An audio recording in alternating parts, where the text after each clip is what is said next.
Hai, introvert. Kita semua tahu jenis-jenis kepribadian manusia. Ada introvert, juga extrovert. Ini dikembangkan oleh Carl Jung pada tahun 1921. Dan pada tahun 1997, Hans Eysenck mengemukakan satu kepribadian antara introvert dan extrovert, yaitu ambivert. Akhir-akhir ini istilah introvert membuming di masyarakat kita. Banyak manusia hidup kembali dengan suntikan kata introvert yang membuat jiwa kesendiriannya selama ini tumbuh kembali. Kemungkinan dunia akan dimainkan dengan cara para introvert, di mana kita tidak perlu lagi menghadiri rapat yang membunuh ide gila kita. Tidak perlu lagi bertemu ibu-ibu yang teriak dengan dagangannya. Hanya butuh satu alat yang Anda genggam saat ini. Kita dapat beli baju favorit dengan cepat. Tidak perlu antrian untuk membayar tagihan listrik. Bahkan sekarang sekolah hanya sejauh tempat tidur ke meja belajar ruang kamar kita. Seperti yang Anda tahu, introvert adalah pembisu yang tidak dapat bicara dengan lantang di hadapan orang-orang.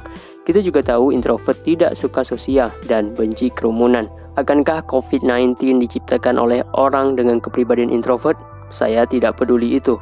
Namun yang perlu Anda tahu bahwa introvert punya 4 jenis karakter yang mungkin kamu salah satunya, atau 2, atau bahkan 4 sekaligus ada pada dirimu.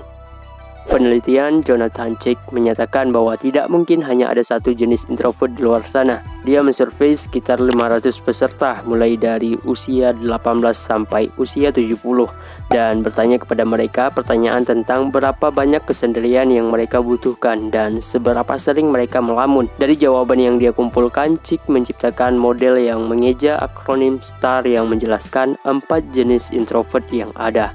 Yang pertama, introvert sosial. Bukankah introvert tidak menyukai aktivitas sosial? Mungkin kamu punya pikiran seperti itu. Saya juga. Namun banyak musisi, pembicara, dan aktor hebat lahir dengan kepribadian introvert. Jadi saya pikir, apakah mereka benar-benar introvert? Ini hanya apa yang secara umum diterima dan dipahami sebagai definisi pola dasar dari introvert. Tapi jangan salah paham.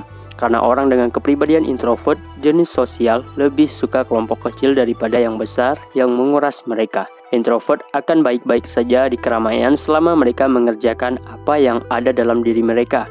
Mereka akan berapi-api menjelaskan sesuatu yang mereka tahu. Tapi ini tidak selalu terjadi. Ada kalanya mereka akan kehabisan energi dan butuh waktu sendiri untuk mengisinya kembali. Menurut Chait, mereka suka tinggal di rumah dengan buku atau komputer, atau bergaul dengan teman-teman dekat alih-alih pergi ke pesta dengan banyak wajah yang tidak dikenal. Namun, ini berbeda dengan rasa malu, karena tidak ada kegelisahan yang melekat pada kebutuhan mereka untuk menyendiri. Yang kedua, introvert berpikir. Ini adalah salah satu konsep introvert yang lebih baru saat ini. Orang yang mengidentifikasi sebagai introvert berpikir adalah introspektif, bijaksana, dan reflektif diri. Tidak seperti introvert sosial, mereka tidak memiliki kebutuhan kuat untuk menyimpang dari adegan sosial yang besar. Mereka lebih sering melamun dengan imajinasi yang kaya dan kreativitas yang tinggi.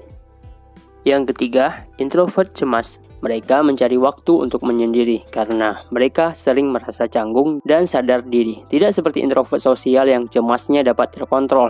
Introvert cemas mengalami rasa malu yang menyakitkan ketika mereka berada di sekitar orang baru. Kecemasan tidak hilang begitu saja dari pikiran mereka, bahkan ketika mereka sendirian, karena mereka membiarkan hal-hal bermain berulang-ulang di kepala mereka.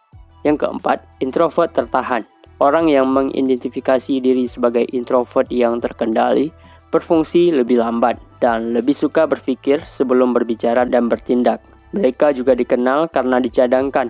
Introvert yang terkendali membutuhkan waktu untuk menyelesaikan masalah karena mereka tidak membiarkan impuls mempengaruhi pengambilan keputusan mereka.